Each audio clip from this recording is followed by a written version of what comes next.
సహోదరి సహోదరులారా, మీకు శుభవార్త. 2025 సంవత్సరంలో మొత్తం 365 అంశాలను మీతో పంచుకోబోతున్నాము. జనవరి 1వ తేదీ నుండి ప్రతిరోజు ఒక అంశము మరియు దానికి సంబంధించిన వాక్యమును పంచుకుంటాము. దయచేసి ఆ వాక్యములను వినండి, ధ్యానించండి మరియు ఆశీర్వదించబడండి. దయచేసి సబ్స్క్రైబ్ చేయండి మరియు మీ స్నేహితులతో పంచుకోండి.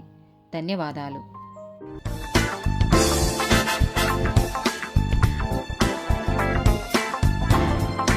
198th డే టాపిక్ యేసు యొక్క విధేయత.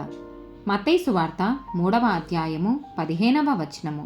యేసు ఇప్పటికి కానిమ్ము, నీతి యావత్తు ఈలాగు నెరవేర్చుట మనకు తగియున్నదని అతనికి ఉత్తరమిచ్చెను.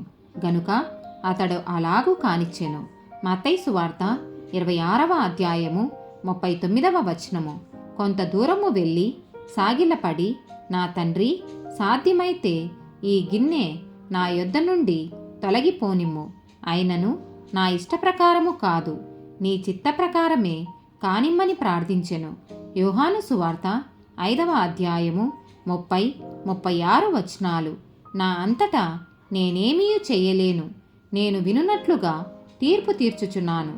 నన్ను పంపిన వాని చిత్త ప్రకారమే చేయగోరుదును గాని నా ఇష్టప్రకారము చేయగోరను గనుక నా తీర్పు న్యాయమైనది.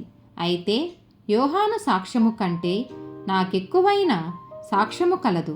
అదేమనినా, నేను నెరవేర్చుటకై తండ్రి ఏ క్రియలను నాకిచ్చి ఉన్నాడో నేను చేయుచున్న ఆ క్రియలే తండ్రి నన్ను పంపియున్నాడని నన్ను గూర్చి సాక్ష్యమిచ్చుచున్నవి. యోహాను సువార్త 6వ అధ్యాయము 39వ వచనము.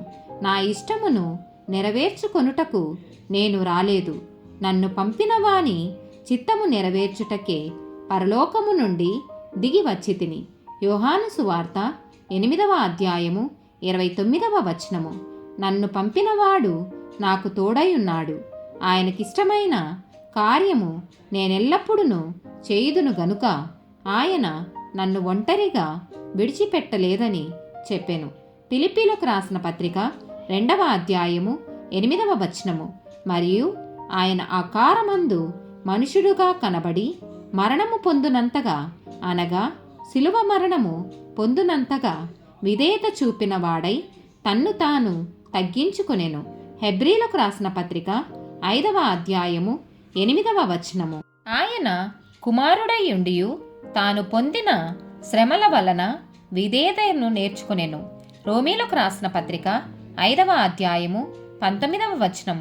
ఏలయనగా ఒక మనుషుని అవిధేయత వలన అనేకులు పాపులుగా ఎలాగూ చేయబడిరో, అలాగే ఒకని విధేయత వలన అనేకులు నీతిమంతులుగా చేయబడుదురు. ఆమేన్.